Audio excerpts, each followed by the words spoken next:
하나님의 말씀은 잠언 10장 17절로 32절까지 말씀입니다. 훈계를 지키는 자는 생명길로 행하여도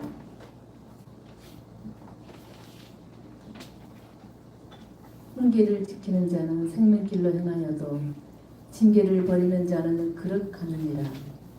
미움을 감추는 자는 거짓된 입술을 가진 자요 중상하는 자는 미련한 자이니라. 말이 많으면 허물을 면하기 어려우나 그 입술을 제어하는 자는 지혜가 있느니라. 의인의 혀는 수능과 같거니와 악인의 마음은 가치가 적으니라. 의인의 입술은 여러 사람을 교육하나 미련한 자는 지식이 없어 죽느니라. 여호와께서 주시는 복은 사람을 부하게 하고 근심을 겸하여 주지 아니하시느니라. 미련한 자는 행악으로 낙을 삼는 것 같이 명철한 자는 지혜로 낙을 삼느니라. 악인에게는 그의 두려워하는 것이 임하거니와 의인은 그 원하는 것이 이루어지느니라. 해오리 바람이 지나가면 악인은 없어져도 의인은 영원한 기초 같으니라. 게으른 자는 그 부리는 사람에게 마치 이의 식초 같고 눈의 연기 같으니라. 여호와를 경외하면 장수하느니라. 그러나 악인의 수명은 짧아지느니라. 의인의 소망은 즐거움을 이루어도 악인의 소망은 끊어지느니라. 여호와의 도가 정직한 자에게는 산성이요 행악하는 자에게는 멸망이니라. 의인은 영영이 이동되지 아니하여도 악인은 땅에 거하지 못하게 되느니라.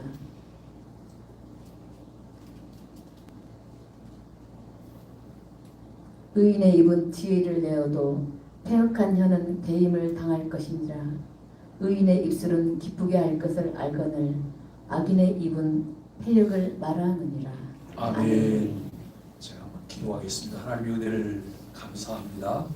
오늘도 하나님께서 우리에게 이른 아침 주님의 은전에 나올 수 있도록 우리를 깨우시며 인도하신 것 감사합니다. 한날을 시작하게 하신 하나님, 오늘도 주와 동행하며 주님의 손에 붙잡힌 바 되어져서 하나님이 기뻐하시는 삶을 믿음으로 살기에 부족함이 없도록 주님 인도하여 주옵소서. 오늘 새벽 명예도 다음 세대를 위해 기도하며 하나님 다음 세대를 위하여 비전 시간금을 드리는 손길들을 주님 기억하여 주시고 은혜를 베풀어 주옵소서. 하나님 아버지, 다음 세대가 하나님 있는 하나님을 기억하며 하나님을 경외하는 하나님 아버지 문화를 가진 하나님 다음 세대가 되어지도록 인도하여 주옵소서. 이 시간도 주의 말씀을 묵상하며 나눌 때 말씀을 깨닫게 하시며 말씀을 우리에게 먹여 주옵소서. 감사합니다. 예수님의 이름으로 간절히 기도합니다. 아멘. 함께 인사하겠습니다. 아슈레 아슈레. 오늘 우리는 잠언 10장 17절로 32절까지 말씀을 통해서 지혜로운 자의 말과 마음이라고 하는 주제로 함께 은혜를 나누기를 원합니다. 지혜로운 자의 특성이 있습니다. 지혜로운 자는 어떤 특성을 가졌을까? 겸손한 마음과 절제된 말, 그리고 정제된 행동을 할 줄 아는 사람이다 라고 말할 수 있습니다. 그리스도인 지혜를 낙으로 삼습니다. 여기 낙이라고 하는 말은 웃음이나 희락을 뜻하는 말인데, 미련한 자는 행악을 즐기며 웃지만 명철한 자는 하나님의 말씀에 지혜를 자신의 기쁨으로 여기는 사람이다 라고 말할 수 있습니다. 무엇을 기뻐하느냐는 그 사람의 됨됨이를 알려주는 것이죠. 어떤 사람은 음담패설을 하면서 여러분 좋아해요. 어떤 사람은 이제 너저분한 그런 책이나 잡지들을 보면서 좋아해요. 어떤 사람은 정말 지저분한 동영상을 보면서 좋아해요. 그런데 어떤 사람들은 경건한 삶을 추구하고 경건한 것을 보고 경건한 것을 나누면서 기뻐하는 사람들이 있음을 우리는 생각하게 되어집니다. 인생의 낙을 하나님에게서 찾는 것이 지혜입니다. 하나님 말씀에 담긴 그분의 지혜는 그 어떤 보배보다 귀하고 아름답습니다. 이러한 지혜를 가까이 하는 사람은 평생 하나님이 주시는 웃음으로 삽니다. 그럼 요즘 웃음 치료도 해요. 왜냐하면 웃으면 복이 오고 웃으면 건강해지고 웃으면 좋다 그래요. 그래서 그냥 막 웃어요. 그런데 그냥 막 웃으면 좀 싱겁잖아요. 그렇죠? 그냥 막 웃는 것이 아니라 늘 웃을 거리가 우리에게 제공되고 있다고 하는 것을 우리는 알아야 돼요. 주 안에서 늘 우리가 기뻐하며 주 안에서 웃을 수 있는 하나님의 사람들이 되기를 간절히 바랍니다. 1956년 1월 달에 미국 전역이 충격에 빠졌던 사건이 있었습니다. 중남미의 에콰도르의 한 부족에게 복음을 전하러 갔던 젊은 선교사 5명이 해변에서 무참하게 살해됐던 그런 일이 있습니다. 그 부족의 호전적인 전사들은 비행기에서 내린 선교사들을 창과 도끼로 공격을 했고, 선교사들은 아무런 저항도 하지 않은 채 그대로 이 도끼와 칼에 맞아 죽었습니다. 그들 중에 한 명인 짐 엘리엇이라고 하는 사람이 있습니다. 혹시 여러분들이 짐 엘리엇이라고 하는 이름을 들어보신 분도 계실 거예요. 짐 엘리엇, 그 다음에 엘리자베스 엘리엇, 이런 그런 이름인데요. 이 친구는 미국의 명문대학인 휘튼 대학을 졸업한 친구예요. 아주 명연설가였다 그래요. 그리고 좋은 교사였고 레슬링 선수였고 스타였다라고 하는 그런 이제 이야기를 합니다. 젊은 5명의 선교사를 잃은 미국이 큰 슬픔에 빠졌고, 언론에서도 연일 이 일에 대해서 대서특필을 해요. 여러분, 대서특필을 하는 중에 이제 이 라이프지는 10쪽에 달하는 기사 내용을 실었어요. 그 중에 여러분 이런 글이 있어요. 이 부족은 수백 년 동안 외부인을 모두 죽여왔다. 다른 인디언들조차 그들을 두려워하지만 선교사들은 그들에게 가기로 결정했다. 이 얼마나 불필요한 낭비인가. 그리스도인이 아니라면 그 다음에 더 말을 붙여요. 이것은 무모한 개죽음이다 라고 말할 거예요. 그러면서 장래가 촉망되는 젊은이들의 죽음을 탄식했습니다.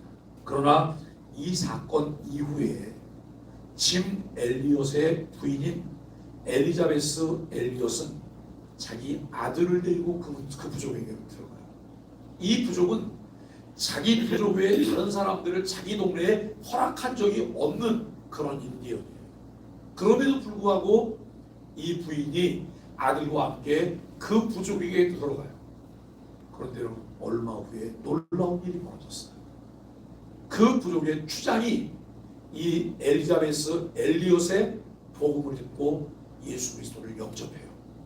회심하는 귀한 역사가 일어나게 돼요. 여러분, 이후에 마을에 교회가 세워지고 성경이 번역되고 그 마을에서 목사와 선교사가 배출되는 일이 있었습니다. 순교한 짐 엘리엇의 일기장에는 이런 문장이 적혀 있습니다. 영원한 것을 얻기 위해 영원하지 않은 것을 버리는 자는 절대 어리석은 자가 아니다. 영원한 것을 얻기 위해 영원하지 않은 것을 버리는 자는 절대 어리석은 자가 아니다라고 그 일기장에 기록했습니다. 인생에서 가장 지혜로운 것이 무엇일까요? 그 지혜로운 것을 위해 나는 어떤 선택을 하며 어떤 노력을 계속하고 있을까요?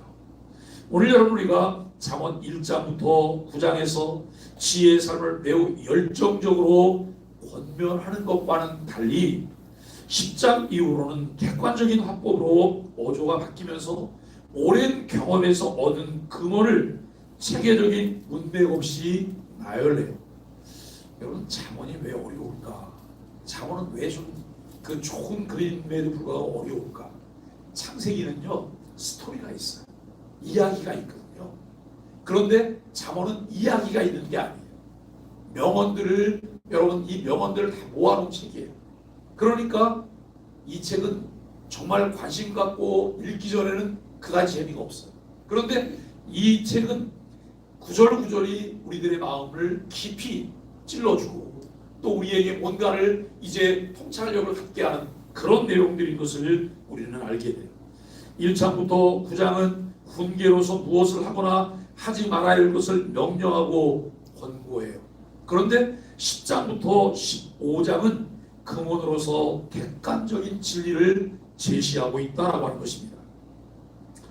10장에서 15장에는 특별히 한 쌍을 이루는 두 부분이 한 문장 안에서 대조적인 평행을 이루면 나열이 되는데 이것은 이런 거예요. 의와 악, 의와 악을 대조해요. 의와 악을 대조하면서 선명하게 그것을 보여주고 있습니다. 잠언 전체 주제가 뭐냐라고 말하면 의로운 삶이다 라고 말해요. 또 잠언 전체 주제가 뭐냐 그러면 그 뒤편에서는 뭐라고 말하냐면 지혜라고 말해요. 그러니까 여러분 지혜는 뭐예요? 의로운 삶이라는 거예요. 의로운 삶. 내가 지혜롭다. 그렇다면 그를 통해 나타나는 삶이 어떤 삶이라고요? 의로운 삶. 내가 의로운 삶을 살고 있다. 그러면 나는 지혜로운 선택을 하고 지혜로운 삶을 살고 있는 거예요. 여러분 악을 행하고 이 악인의 삶을 살면서 사람들에게 나 지혜롭지? 이렇게 말하면 이것은 어리석은 것이다 라고 하는 것을 우리는 생각하게 되어집니다. 여러분 이를 통해서 하나님의 원리에 따라 의롭고 지혜롭고 선한 삶을 선택하는 자들은 하나님이 마땅한 복으로 보응하세요. 남에게 해를 끼치는 악한 길을 선택하는 자들은 실패와 패망을 경험하게 될 것이라고 하는 보응의 원리가 있어요. 이 말은 무슨 말이냐면 갈라디아서 6장인 대로 말하면 심는 대로 거두게 하는 거예요. 심는 대로 거두게 한다. 이것이 하나님의 원리예요. 이 잠언에서는 이것을 보응의 원리로 말하고 있어요. 선을 심었느냐 하나님께서 선으로 갚으실 것이다. 악을 심었느냐 악으로 하나님이 갚으실 것이다 라고 하는 이 부분을 말씀하고 있습니다. 그러나 이러한 결론은 율법적이거나 인본주의적인 통찰이 아니라는 데 우리가 더 관심을 갖게 됩니다. 철저하게 하나님의 은혜 안에서 운영되는 하나님의 섭리며 하나님의 주권입니다. 그리스도인에게 하나님의 자녀로서 성실과 책임을 촉구하는 삶의 지침이라고 우리는 말할 수 있습니다. 여러분 오늘 본문 18절과 19절을 우리가 살펴보면 잠언 기자는 성도의 언어 생활과 관련해서 이제 어떤 사람들을 경계하라고 말해요. 언어 생활을 함에 있어서 이런 사람은 경계하라 라고 말을 하고 있어요. 첫 번째, 미움을 감추고 거짓된 입술을 가진 사람이에요. 미워하고 있어요. 싫어하고 있어요. 그런데 한마디도 말을 하지 않아요. 표현도 그것을 표정을 짓지도 않아요. 여러분 이런 거짓된 사람을 이 경계하라 라고 말해요. 두 번째는 중상하는 사람을 경계하라고 말해요. 세 번째는 입술을 제어하지 못하고 말을 많이 하는 사람을 경계하라고 교훈하고 있어요. 여러분 이 10장에서 이제 10장 18절로 21절이 이제 이런 내용들을 말하고 있는데요. 이 언어 생활에 관해서 경계할 사람 첫 번째가 미움을 감추는 자였어요. 18절에 상대를 미워하는 감정을 감추고 겉으로 온화한 태도를 보여요. 온화한 태도를 보이면서 교언 영색을 이제 하는 자를 거짓된 마음을 가진 자라고 잠언 기자는 분명하게 선언해요. 제가 사자성어를 하나 썼는데요. 교언 영색이에요. 교언. 이 말은 무슨 말이냐면 남에게 잘 보이려고 그럴듯하게 꾸며대는 말과 알랑거리는 태도라고 하는 거예요. 그 말이 무슨 말이라고요? 교언 영색. 이 교언 영색을 통해서 남에게 잘 보이려고 그럴듯해요. 그리고 여러분 알랑거리는 이 말과 알랑거리는 태도가 그를 통해 나타나요. 그리스도인은 어떤 사람이냐? 있는 그대로 보이는 사람이에요. 보여지는 게 다인 사람입니다. 앞뒤가 따로 없어요. 저 사람은 마치 이제 물고기를 보면 여러분 안에 가시가 쭉 다 보이는 살아있는 물고기들이 근데 그 물고기를 어항에서 이렇게 보니까 시끌이 맞더라고요. 우리의 삶이 다 보여야 되는 거예요. 저 목사님 지금 이번에 이렇게 했어. 그럼 그 다음에 이렇게 갈 거야. 이게 예측 가능해야 되잖아. 예? 왜냐면 내가 저 목사님 보고 뭔가 게임하면서 속여먹을 것 아니고 뭘 따올 게 아니니까 있는 그대로 보여주면서 진실한 삶을 살아가는 것이 그리스도입니다. 근데 어떠세요? 우리가 살다 보면 정말 그럴까요? 아니요. 저도 너무 속상한 게 복선을 깔아. 뭔가를 깔아놓고 이야기해요. 이거 재미없는 거잖아요. 그냥 주님 앞에 진실하게 말을 해도 말한 것 때문에 내가 뒤통수를 맞는다고 하는 이게 있더라도 그냥 내놓을 수 있어야 되는데 이렇지 못한 경우들이 너무나 많다라고 하는 것을 우리는 생각하게 되거든요. 여러분, 두 번째는 중상하는 자예요. 이는 미움을 감추는 자와는 달리 근거 없이 상대방을 비방하고 해코지하며 참소하는 사람이에요. 첫 번째인 미움을 감추는 자는 미워하는 마음이 있음에도 불구하고 그걸 드러내지 않는 거예요. 도무지 속을 모르겠다 그래요. 네? 저 사람은 몇 년간 같이 우리가 생활했는데도 속을 모르겠다고. 그럼 부부간의 속을 모른다고 생각해 보세요. 그러면 그분은 뭐에 위배가 되냐면 한 몸인 것을 위배하는 사람이에요. 네? 부부는 일심공동체잖아요. 교회도 여러분 일심공동체가 돼야 되는 거예요. 그런데 이게 안 된다. 이건 참 곤란하지 않을까요? 이 중상하는 자는 이 첫 번째 미움을 감추는 자와 달리 말을 많이 해요. 다니면서 중상모략을 해요. 그리고 선동을 해요. 남을 해코지 하려고 참소하는 사람이에요. 그런데 성경은 이 사람에 대해서 네 글자로 말해요. 이 사람은 이런 사람이다. 미련한 자라고 말해요. 미련한 자. 중상하는 말은 결국 자신에게 해악이 돌아오게 하는 행동이라고 하는 의미인 것을 우리는 알게 돼요. 세 번째 19절에 보면 말이 많은 자를 경계하라고 말을 해요. 이는 다음에 나오는 그 입술을 제어하는 자와 정반대의 의미를 가진 자예요. 여러분, 우리가 말을 많이 하라 그래요? 말을 적게 하라 그래요? 말을 적게 하래요. 생각은 많이 하고 생각은 빨리 하라는 거예요. 많이 하라는 거예요. 그런데 말은 적게 하라. 왜냐하면 우리는 언어가 실수하기 쉽기 때문에, 말을 실수를 하기 쉽기 때문에 말을 적게 하라. 그래서 여러분, 남아이런 중천금이라고 말하잖아요. 근데 요즘은 여러분 남아이런 중천금이 아니고 뭐라고요? 남아이런 풍성껌이라고 해요. 네? 정말 우리가 꼭 필요할 때 꼭 필요한 말을 할 수 있는 이런 일들이 우리에게 필요하잖아요. 장원 기자는 전자의 경우 자연스럽게 실수하며 자신의 허물을 드러낼 것이지만 후자는 그러한 실수가 없으니 지혜롭다고 말을 해요. 단순히 수다스러운 것을 정지하는 것이 아니에요. 정말 이야기를 구성지게 너무 재밌게 잘하는 분들이 계세요. 앉기만 하면 그분 옆으로 가요. 왜냐면 그분 그 입을 통해서 떨어지는 정말 그 재미난 만담들이 있기 때문에 그런 것을 말하는 게 아니잖아요. 불필요하고 공동체를 세우는 게 아니라 공동체를 해롭게 하는 이 말을 많이 하는 것들을 우리가 경계하라라고 말하고 있습니다. 여러분, 기자는 이제 의인의 말은 한마디를 해도 순은처럼 가치가 있대요. 순금이 아니고 순은처럼 가치가 있다는 거는 말을 해요. 악인의 말은 아무리 많아도 가치가 적다고 말을 하는 거예요. 이러한 대조는 한 단계 더 나아가요. 의인은 그 말로 인해서 여러 사람에게 교훈하고 선한 영향력을 끼치는 교육적 효과를 가져와요. 그러나 미련한 자로 지칭되는 악인은 그러한 지혜가 없기 때문에 스스로 멸망에 이르게 된다라고 하는 것입니다.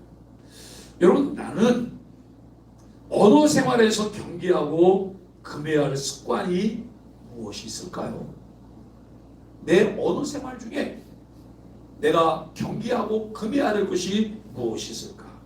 지혜로운 의인의 입술을 지니기 위해서 어떻게 해야 할지 곰곰이 생각해보고 메모하고, 그리고 그 다음에 뭘 해야 돼요? 그 말씀 붙잡고 기도하고 실천하고 행동하는 것이 우리에게 필요해요. 여러분, 10장에는 총 3차례에 걸쳐서 말과 언어 생활에 대해서 교훈해요. 11절로 14절, 18절로 21절, 31절과 32절 이렇게 세 차례 말씀하고 있어요. 여기에서 언어 습관은 단순히 말의 혜택을 넘어서 의인과 악인의 생활을 가르는 중요한 기준이 된다라고 하는 거예요. 누가 의인이냐, 누가 악인이냐, 언어를 가지고 이것을 가를 수 있다고 하는 것을 말해요. 진지하게 자신의 언어 습관을 돌아보는 것은 그리스도인이라면 반드시 짚고 넘어가야 하는 신앙적 성찰이에요. 우리가 여러분 막 남에 대해서 이야기하고 비방하고 난 다음에 돌아서 자기가 무슨 말을 했는지 몰라요. 들은 사람은 다 기억하거든요. 들은 사람. 그리고 여러분 우리가 막 그 악한 행동을 하고 난 다음에 뭐라고 말하냐면 나는 다 잊어버렸어 그래요. 아니 자기가 악한 행동을 하고 남에게 해코지를 해놓고 여러분 나는 다 잊어버렸다 그래요. 이건 무책임한 거잖아요. 그런데 우리가 이 공동체를 이루는 관계 속에 이런 일들이 너무나 많은 거예요. 너무나 많아요. 우리가 여러분 사회에서는 만나고 싶은 사람을 만날 수 있어요. 그죠? 나에게 이익이 되는 사람을 만나거나 아니면 내가 다른 그 관계 때문에 만나는 거예요. 그런데 교회는 누구나 다 만나야 돼요. 교회는 기준도 없어요. 수준도 달라요. 다 만나야 되는 거예요. 그런데 다 만나는데 그 다 만나는 사람들을 만나면서 우리가 여러분 마음에 상처를 받는 것들은 어떨까라고. 교회를 다니면서 하나님의 말씀을 더 많이 비중에 둡니까? 아니면 우리가 사람과의 관계 속에 사람들이 던진 말에 더 많은 비중을 둡니까? 이거 굉장히 중요한 거예요.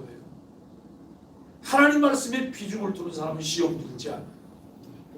그런데 하나님 말씀은 온대가 되었고 사람 말만 마음에 두는 사람은 매일매일 시험 속에 살아요.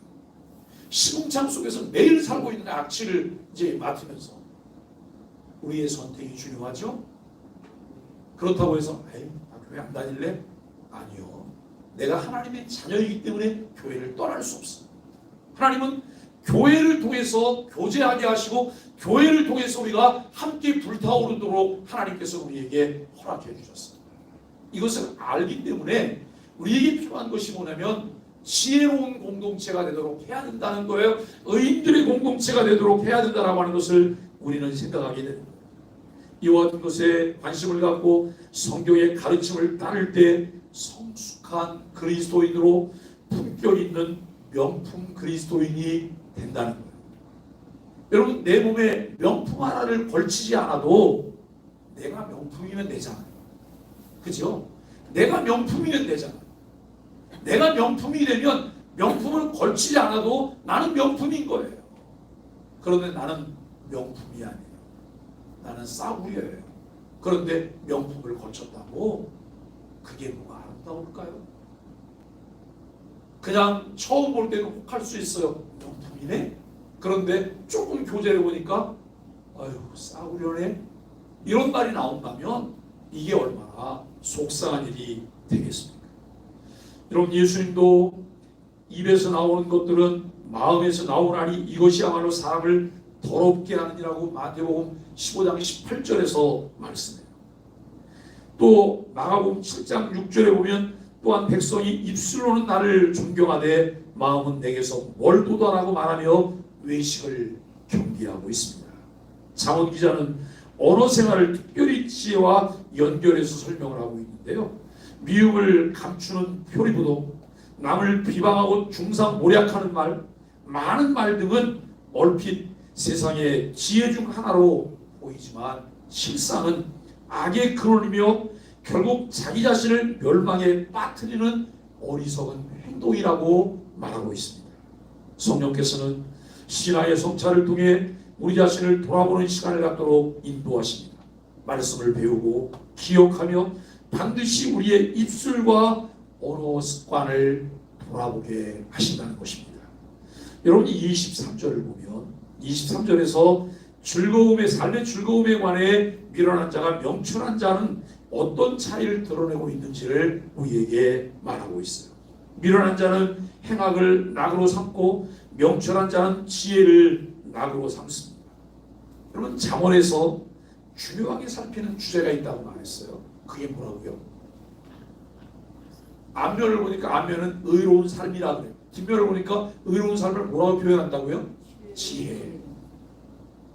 잠언이 다루고 있는 중요한 주제예요. 특별히 23절에서는 지혜로운 자와 지혜 없는 자를, 미련한 자를 대조하고 있어요. 전체적으로 여러분, 의인과 악인의 대조를 이루는 문맥 속에서 지혜로운 자와 미련한 자를 대조하는 것은 두 쌍의 대조가 서로 연결되어 있다고 하는 것을 보여주고 있습니다. 따라서 의인은 지혜자이며 악인은 미련한 자라고 하는 이 잠언 기자의 관점을 이해하는 것이 중요하다는 거예요. 그러니까 여러분, 잠언을 볼 때 1장부터 마지막까지 보면서 우리가 뭐에 초점을 맞춰야 되냐면 의인의 삶, 악인의 삶, 지혜로운 자, 미련한 자, 이걸 대조하면서 끊임없이 우리에게 말씀하고 있는 거예요. 예수 그리스도를 믿는다, 예수 그리스도를 잘 믿게 됐다. 어떤 사람이어야 되는 거예요? 지혜로운 사람. 의인이라고 말하니까 그리스도의 보혈로 내가 의인된 것만 생각해요. 그리스도의 보혈로 의인되었어요. 그렇다면 의인된 삶을 증명해 보여야 되잖아요. 뭘 통해서요? 지혜를 통해서, 의로운 삶을 통해서. 그러니까 여러분, 이거예요. 예수님을 정말 개인적으로 만나서 인격적인 교제와 친밀함이 있어요. 내가 예수 그리스도를 진실로 믿고 있어요. 그 사람은요, 일시적으로 악에 빠질 수 있어요. 그렇지만 그 사람은 뭘 해요? 돌아서요. 돌이켜요. 회개해요. 이것이 하나님의 은혜예요. 이것이 신앙생활하면서 은혜 받은 자의 삶의 공식이에요. 그런데 여러분, 그 은혜가 없거나 진실로 예수 그리스도를 만나지 않은 자는 죄악의 낙을 누려요. 죄악을 통해서 얻게 되는 그 부산물들의 즐거움에 취해서 살게 된다라고 하는 것을 우리는 생각하게 되어집니다. 여러분, 절대 주권자이자 공의의 심판자이신 하나님의 질서가 살아있기 때문에 그렇다는 것을 우리는 알게 돼요. 이 땅에서 악행을 저지르고 하나님의 뜻을 대적하며 자신의 욕심을 이루는 모든 행위는 결국 실패와 패망을 가져오게 된다라고 하는 것입니다. 미련한 자는 악을 행하는 것을 재미로 삼고 즐깁니다. 지금 당장 욕망을 채우고 쾌락을 좇는 모든 행위는 영원한 결말을 알지 못하는 행위입니다. 반대로 지혜로운 자는 하나님의 주권과 질서를 알고 그 삶의 행태를 주님 뜻에 맞춥니다. 그리고 온 마음과 힘을 다해 하나님의 뜻을 성취하는 삶을 살고자 합니다. 두 부류의 인생이 완전히 다른 방향을 향해 나아가고 있습니다. 인생의 기쁨이 어디 있는지도 완전히 다릅니다. 잠언은 결말뿐만 아니라 그 과정과 방향도 다름을 깨우쳐주면서 우리에게 당신은 미련한 자인가 명철한 자인가? 라고 질문하고 있습니다. 여러분, 나는 무엇을 낙으로 삼고 살고 있나? 아침에 눈을 뜨면 무엇이 나를 즐겁게 하는가? 무엇에 대한 기대가 나를 아침잠을 깨우게 하는가? 그것이 미래 나에게 그리고 우리 가정에 어떤 결과를 가져다 줄까요? 사람은 누구나 자신만의 즐거움을 추구해요. 이는 단순히 좋아하는 것이나 취미생활을 의미하는 것이 아니에요. 성경은 이렇게 말하죠. 먹든지 마시든지 무엇을 하든지 다 하나님의 영광을 위하여 하라. 의미 없고 가치 없이 무엇을 하지 말라는 거예요. 그리고 성경은 우리 이렇게 말을 해요. 항상 기뻐하라. 쉬지 말고 기도하라. 범사에 뭐 하라고요? 감사하라. 이는 그리스도 예수 안에서 너희를 향하신 하나님의 뜻이니라. 우리를 향하신 하나님의 소원이라는 거예요. 그런데 너희를 향하신 하나님의 뜻이라고 말하는데 이것에 응답해야 될 너희는 누구예요? 그 너희는 누군가요? 그냥 밖에 있는 사람들이요? 아니요. 그들은 관심도 없고 응답해야 될 의무도 없다고 생각해요. 예수 그리스도를 통해서 하나님의 자녀가 되었고 그리스도의 대속의 죽음을 통해서 구원의 기쁨을 얻게 된 우리가 그 너희들인 거예요. 그렇다면 기뻐하자. 쉬지 말고 기도하자. 범사에 감사하자. 이것이 우리를 향하신 하나님의 소원인 것을 알기 때문에 매일 그것을 염두에 두는 거예요. 마치 정말 좋은 가정에 보면 가정에는 뭐가 있어요?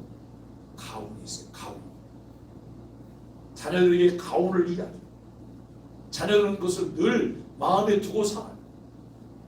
여러분, 우리가 그리스도인의 가정의 명문 가정으로서 하나님의 가정의 가훈이 무엇입니까? 항상 기뻐하라, 쉬지 말고 기도하라, 범사에 감사하라. 이는 그리스도 예수 안에서 너희를 향한 소원이다, 하나님의 소원이라 라고 하는 말씀을 마음에 두는 것이 우리에게 필요하다고 하는 것을 깨닫게 되어집니다. 오늘 우리는 우리의 삶을 통해서 하나님의 백성은 하나님 안에서 사는 것이 최고의 가치이기 때문에 그것을 우선순위로 삼습니다. 삶의 모든 순간에 하나님의 뜻을 묻고 발견할 뿐만 아니라 하나님께 가까이 나아가는 과정에서 참된 평안과 기쁨을 누립니다. 하나님의 섭리와 하나님의 나라의 통치를 신뢰하며 지금 당장 눈앞에 보이는 이익이 아닌 영원한 하나님 나라의 영광을 바라보며 현재를 살아갑니다. 하나님을 알지 못하고 악을 행하는 자들은 근시안으로 살아가는 사람들입니다. 하나님의 질서를 무시하고 그 권위에 도전하며 자신의 힘으로 살아가는 자들은 결국 심판과 멸망을 맞이하게 되는 것이죠. 잠언은 계속해서 악인과 의인의 결말을 이야기하고 있습니다. 내가 진정으로 무엇을 말하고 어떤 순간 가장 깊은 만족과 기쁨을 누리는지 살피고 나누는 것은 우리 삶의 본질적인 방향을 재설정하는 귀한 기회가 될 것입니다. 지혜의 근원은 하나님과 그분의 말씀입니다. 하나님의 뜻을 따르는 것이 때로 어리석게 느껴지는 순간이 있습니다. 그러나 눈앞에 이익을 포기할지라도 하나님의 길을 따르는 것이 지혜로운 삶이요 의인의 선택입니다. 지혜로운 사람은 말을 삼가며 입술에서 불의하고 거짓된 말을 버립니다. 사랑하는 소망의 가족 여러분, 성숙한 신앙은 성숙한 언어로 드러납니다. 의로운 삶과 지혜로운 입은 함께 갑니다. 또한 지혜로운 사람은 악행을 기뻐하지 않고 하나님의 지혜를 얻는 삶을 기뻐합니다. 거짓과 불의를 기뻐하는 삶에는 미래가 없습니다. 우리가 미래지향적인 삶을 산다. 우리 소망의 교회는 내일을 만드는 교회다. 무엇을 보고 그것을 알 수 있어요? 지혜로움, 의로움을 통해서 교회는 내일을 만들고 있다. 미래를 향해 가고 있다. 우리가 여러분 원을 하나 그려놓고 원 속에 이 지혜롭고 의로움을 하나 이렇게 크게 그 안에 그려놔요. 또 그리고 그 밑에 작게 어리석고 미련함을 하나 그려놓는 거예요. 원 안에 두 개가 다 있어요. 그런데 어리석고 미련한 원이 그 안에 있는 원이 더 크다고 생각해 보세요. 거기는 아수라 땅인 거예요. 그런데 점점 이 어리석고 미련한 원이 작아지고 있고 지혜롭고 이제 슬기로운 이 의로운 이 원이 점점 커져가요. 희망이 있잖아요. 교회는 그렇게 만들어지는 거예요. 우리 삶도 마찬가지예요. 내가 죄인이었고 허물과제로 인해서 영원히 죽었는데 예수 그리스도를 통해서 우리를 살리어 주셨어요. 그러나 여전히 우리는 죄의 오염 속에 죄 가운데 허우적거리고 있어요. 그런데 하나님은 내게 은혜를 주시고 기회를 주시고 기다려 주셔서 점진적 성화를 통해서 내가 점점 더 예수 그리스도를 닮아가는 의로움이 우리에게 나타나고 있다는 거예요. 어제보다는 오늘이 더 좋아졌어요. 내일은 더 많이 달라질 거예요. 1년 후에는 더 성숙한 모습으로 나아가게 될 거예요. 그래서 한 걸음 한 걸음 더 나아가는 모습들이 우리에게 있다고 한다면 이것을 통해 우리가 함께 볼 수 있는 것이 무엇일까요? 미래 지향적인 삶을 사는 거예요. 미래를 만드는 공동체로 살아가는 것입니다. 참 신앙인은 악에 빠지지 않고 선으로 악을 이깁니다. 지혜로운 자의 특성은 겸손한 마음과 절제된 말과 그리고 정제된 행동입니다. 지혜로운 자는 겸손히 훈계를 받고 그것을 지킵니다. 성령이 스승되셔서 진리를 가르쳐 주시고 교회의 영적 지도자를 통해 교훈과 책망과 바르게 함과 의로 교육하기에 유익하도록 우리에게 성경을 주셨습니다. 사실 교훈 좋아하세요? 책망 좋아하세요? 바르게 하는 거 좋아하세요? 의로 교육하는 거 좋아하세요? 다 안 좋아해요. 그냥 이미 내가 안 돼. 뭘 나를 좀 고치려고 그래. 그래서 여러분, 제가 우리 교회 와서 그런 얘기를 들었어요. 왜 우리를 가르치려고 그러냐. 목사가 왜 있는 거예요? 목사의 직무는요, 진리를 선포하는 거예요. 진리를 가르치는 거예요. 이게 주 업무인 거예요. 다만 그가 가르치고 선포하는 말씀과 일치되는 삶을 사느냐 못 사느냐, 이건 그 목사의 또 문제잖아요.